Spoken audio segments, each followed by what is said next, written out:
महाशिवरात्रि मेले के पावन अवसर पर गुप्ताधाम यात्रा को लेकर श्रद्धालुओं में जबरदस्त उत्साह। रोहतास, बिहार।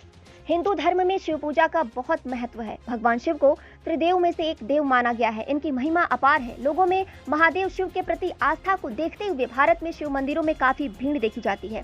उसी तरह हर साल की भांति महाशिवरात्रि महापर्व के पावन अवसर पर 25 फरवरी 2024 से शुरू हो चुके गुप्ताधाम यात्रा को लेकर श्रद्धालुओं में काफी उत्साहित भीड़ देखी जा रही है। जिस तरह से तमाम मुश्किलें पार करके लोग केदारनाथ, बद्रीनाथ तथा बैद्यनाथ धाम जाते हैं, ठीक उसी तरह भारत के बिहार राज्य में एक और धाम है जिसे गुप्तेश्वर महादेव के नाम से जाना जाता है।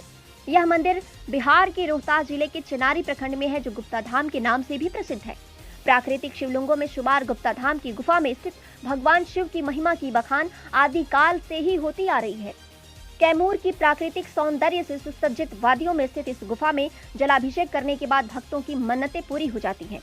पौराणिक कथा के अनुसार कैलाश पर्वत पर मां पार्वती के साथ विराजमान भगवान शिव जब भस्मासुर की तपस्या से खुश होकर उसे किसी के सर पर हाथ रखते ही भस्म कर देने का वरदान दिया था।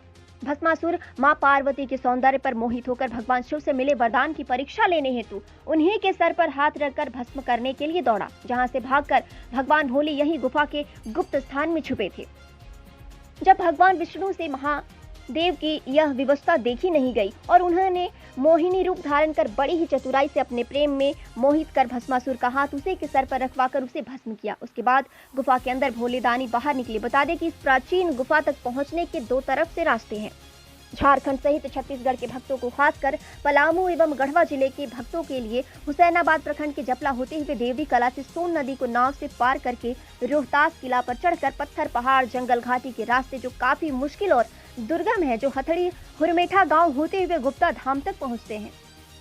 दूसरी मार्ग जिला मुख्यालय सासाराम से लगभग 40 किलोमीटर दूर आलमपुर के रास्ते पनियारी पहुंचते हैं। वहां से सामने पहाड़ी पर चढ़ाई करनी होती है। यहाँ एक देवी का स्थान है जिसे पनियारी माई के नाम से जानते हैं।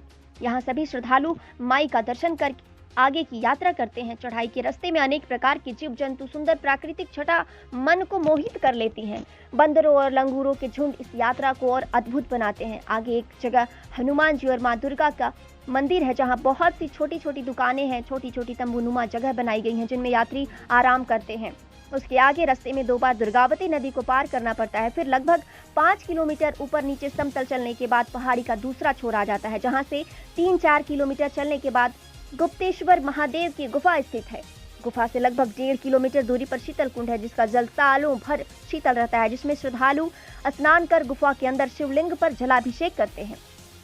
दरअसल गुफा के अंदर एक अद्भुत रहस्य है, जो शिवलिंग के ऊपर हमेशा पानी चपकता रहता है। वह कहां से आता है, इसका आज तक पता नहीं चल पाया है।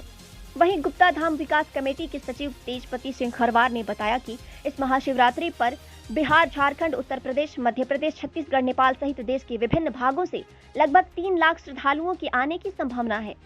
इसे लेकर भारी संख्या में समाज सेवियों तथा धर्म प्रेमियों को कई नदी घाटों व झरने किनारे व्यवस्था में लगाया गया है। विश्रामपुर से विंदेश चौधरी की रिपोर्ट।